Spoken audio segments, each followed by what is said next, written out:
Terima kasih masih di Kompas Malam bersama saya Mario Sarong. Jelang pra-peradilan Peggy Setiawan yang akan berlangsung besok, pihak keluarga Vina menganggap langkah hukum Peggy adalah sah-sah saja. Kakak Vina, Marliana, memilih tak berkomentar banyak terkait sidang pra-peradilan Peggy. Namun keluarga meminta agar kasus adiknya segera diungkap. Sementara terkait identitas DPO kasus Vina, pihak keluarga mengaku baru tahu saat sidang karena selama ini polisi tidak pernah menunjukkan foto DPO. Marliana kembali menegaskan bahwa keluarga berharap kepada kepolisian untuk segera mengungkap kasus pembunuhan Vina karena dianggap sudah berlarut-larut.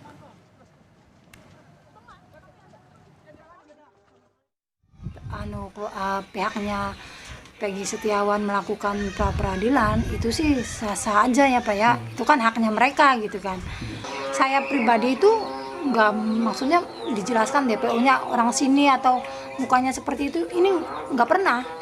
Jadi keluarga tuh hanya tahu nama-namanya saja, dan itu pun tahu hanya saat di pengadilan. Di pengadilan kan, di akhir pengadilan itu kan disebutkan tuh 3 DPO ya, Andi, terus Dani, terus Peggy gitu kan.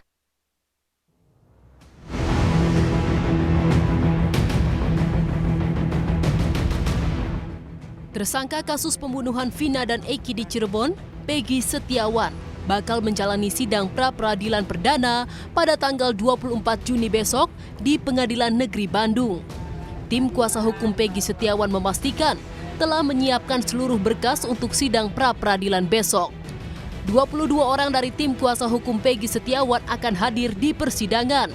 Dalam persidangan besok, tim kuasa hukum akan mengajukan bukti-bukti yang dinilai tak sesuai dengan penangkapan Peggy Setiawan. Bukti-bukti itu ya akan kami ajukan karena di dalam putusan pengadilan itu ya, Peggy alias Peron di situ menggunakan sepeda motor Vario warna hitam. Nah, sementara yang disita oleh penyidik klien kami itu adalah motor Suzuki Smash.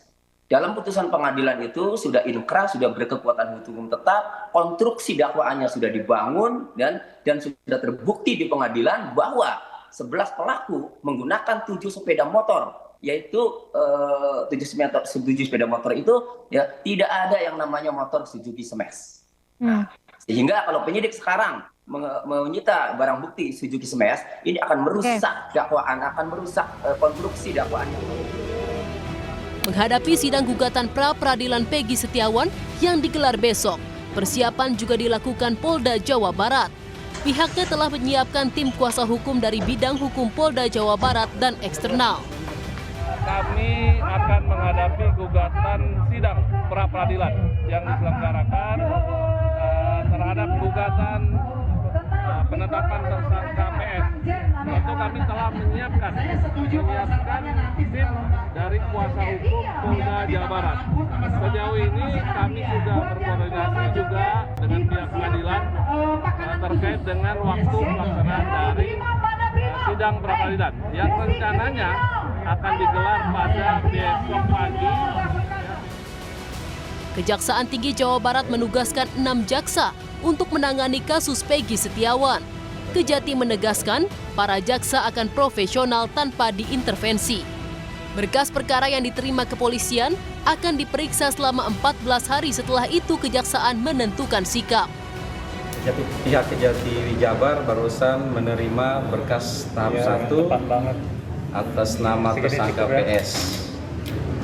Setelah menerima berkas tersebut, jaksa peneliti akan melakukan penelitian berkas perkara selama 14 hari sesuai KUHP, dan di dalam waktu 7 hari jaksa akan memberikan sikap terhadap berkas perkara yang telah dikirim tadi. Sidang gugatan pra-peradilan Peggy Setiawan akan digelar di Ruang Mujono Pengadilan Negeri Bandung, Jawa Barat, Senin besok.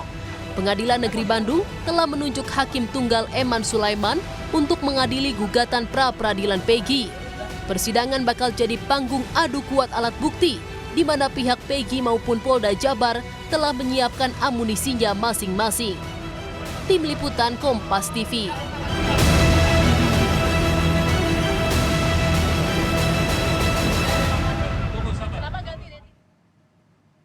Upaya hukum ditempuh tersangka pembunuhan Vina Peggy Setiawan melalui pra-peradilan yang bakal digelar esok hari.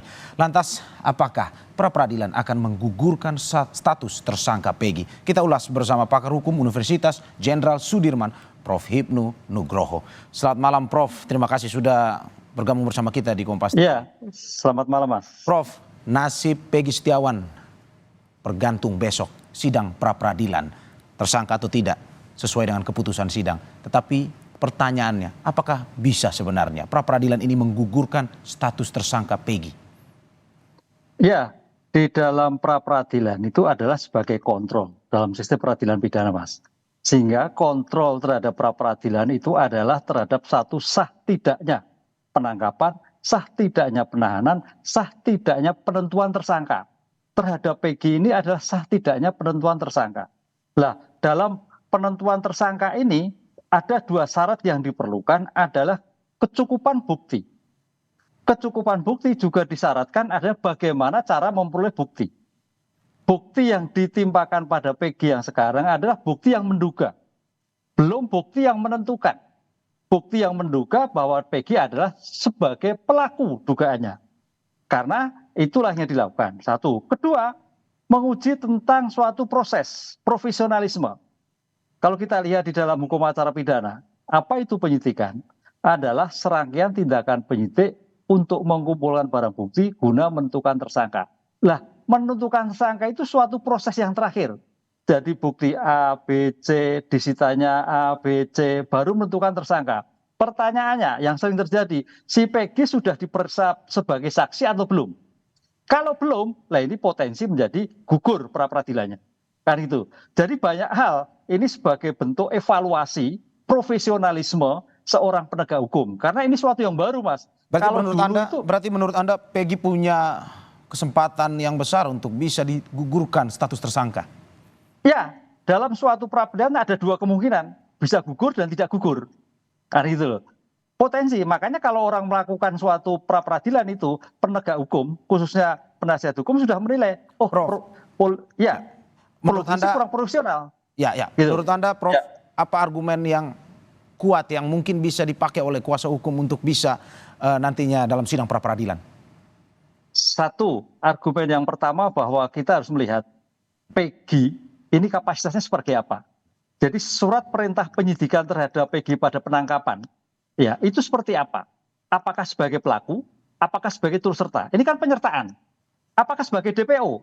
DPO kapasitasnya seperti apa?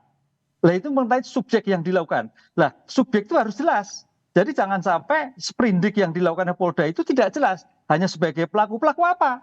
Kapasitasnya seperti apa? Ini yang saya kira penasihat hukum harus kuat melihat seperti itu untuk mematahkan dari apa yang dilakukan oleh Polda Jawa Barat. Yang kedua, bukti. Bagaimana cara melihat bukti? Jadi penasihat hukum jangan melihat bukti-bukti bernilai tidak bernilai. Belum. Kita itu di dalam pra-peradilan itu masih pada eksaminasi osjas. Jadi menguji sah tidaknya sebagai bentuk perlindungan hak asasi manusia. Karena pra-peradilan itu ruhnya adalah jangan sampai seorang penegak hukum itu semua gue. Penegak hukum itu sembarangan. Meletakkan seseorang sebagai subjek sama. Sebagai bentuk perlengkapan asas akusatur.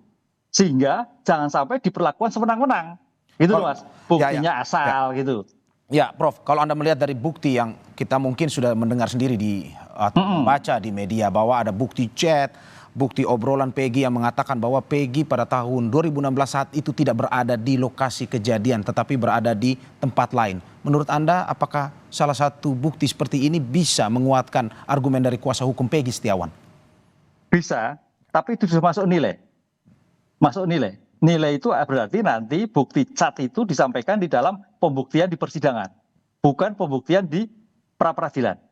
Itu yang bedakan. Pembuktian di pra-peradilan itu hanya menilai cara memperoleh bukti. Belum pada nilai bukti yang menentukan sebagai seseorang sebagai tersangka atau tidak. Makanya bukan lagi investigasi, tapi eksaminasi. Itu yang harus dipahami. Oleh karena itu di sini memang saya kira Polda sebagai reputasi yang sangat dipertaruhkan. Karena apa? 28 tahun yang lalu kan Kapolri nyatakan itu ada kekeliruan, kan itu kurang profesional. Lah sekarang jangan sampai kurang profesional lagi, Mas. Itu loh. Ini yang saya lakukan. Dengan demikian sama-sama Polda saya kira harus kuat dengan 70 bukti itu bagaimana memperolehnya, bagaimana suatu kekuatannya, bagaimana caranya, demikian juga penasihat hukum menilai apakah yang dilakukan itu sudah melindungi hak asasi manusia, apakah ada korelasinya, bisa nanti korelasi itu. Jadi memang mau tidak mau hakim itu juga nyerempet-nyerempet sedikit menilai, walaupun memang dalam peraturan Mahkamah tidak gitu Mas. Tadi Anda mengatakan bahwa Kapolri sempat menyinggung soal pemeriksaan Vina di awal. Ini terkait dengan scientific crime investigation yang kalau kata polisi sendiri 10 hari baru dilakukan setelah pemakaman Vina. Menurut Anda, apakah ini juga bisa jadi salah satu bukti yang memperkuat dari Peggy Setiawan? Ya, scientific crime investigation itu kalau dalam ilmu hukum disebut ilmu bantu. Ilmu bantu yang disebut ilmu forensik. Ilmu forensik adalah ilmu pengetahuan untuk kepentingan peradilan. Dalam hal eksaminasi itu adalah berarti kedokteran forensik. Seorang manusia yang sudah diperiksa itu masih kedudukan sama, masih kedudukan bernilai, walaupun tidak sesuai pada waktu TKP yang terjadi, tapi akan bernilai. Jadi nilai itu sama, karena manusia itu akan hilang. Yang terakhir itu kalau kita lihat dalam buku kedokteran forensik gigi itu sampai mati pun akan tidak hilang, Mas. Berarti menurut Anda ini bisa dibawa untuk disidangkan dalam pra peradilan bukti seperti ini? Oh iya, bisa. Kan ini kan waktu itu kematian seperti apa? Kan gitu loh. Kematiannya seperti apa? Jadi bukti yang dilakukan, makanya ini kan bukti yang tidak langsung. Kan kalau bukti langsung masa mayat dibawa ke persidangan kan enggak kan? Berarti kan visumnya. Visumnya yang tadi 10 hari itu bisa, 20 hari pun bisa. Cuman memang kalau kita melihat kekuatan, nah kita bicara kekuatan forensik itu adalah melihat ketika itu. Ketika itu 8 tahun yang lalu dilihat, itu baru kekuatan penuh. Tapi kalau sudah 8 hari, 3 hari, 4 hari, 10 hari ya sudah tidak sesuai seperti ketika itu perbuatan terjadi. Ya. Prof, ini banyak yang bertanya-tanya Prof.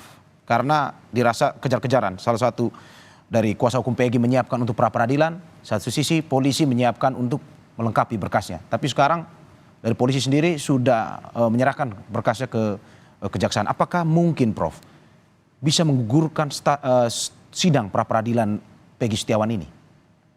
Kalau kita melihat pelimpahan perkara itu kalau dalam ilmu hukum namanya pra penuntutan. Pra penuntutan sebagai ruang koordinasi. Jaksa punya 14 hari. Sekarang pertanyaannya kalau besok Senin itu sidang, Mas Mario, saya kira tidak gugur. Karena jaksa butuh 14 hari. 14 hari itu untuk menilai loh ya. Apakah diperlukan bukti baru atau tidak? Diperlukan perlengkapan atau tidak? Karena apa? Ujungnya nanti adalah kejaksaan yang harus mampu di persidangan. Sehingga tampaknya walaupun kejar-kejaran, kalau besok hari sudah dilakukan pembacaan pra peradilan, permohonan peradilan dan polisi hadir siap menghadapi, saya kira tidak sampai ke menunggu gugur. Tapi kalau besok itu mundur, lah itu berpotensi. Oke, kalau misalkan besok sidang pra peradilan akan dimulai, apakah mungkin Anda bisa prediksi apa bukti ataupun yang memperkuat argumen polisi untuk menghadapi kuasa hukum Peggy Setiawan besok? Belum, karena besok itu baru pembacaan permohonan gugatan oleh penasihat hukum. Sehingga nanti Polda Jawa Barat baru mempelajari apa yang dipermasalahkan oleh para penasihat hukum. Lah, mempelajari itu akhirnya mungkin besok pagi itu harus bisa membawa jawaban atas gugatan tadi. Ketika sudah tidak ketemu, baru nanti para ahli disampaikan, ahli pemohon, ahli termohon, baru terakhir bukti yang disampaikan di persidangan masing-masing bawa bukti. Tapi baru bukti itu dinilai tentang syarat sahnya, bukan dinilai tentang kekuatannya. Oke. Prof, kita tunggu terus ini penentuan nasib Peggy Setiawan, tersangka atau tidak. Besok sidang pra peradilan akan dimulai. Terima kasih Prof untuk dialog malam ini. Semoga sehat selalu.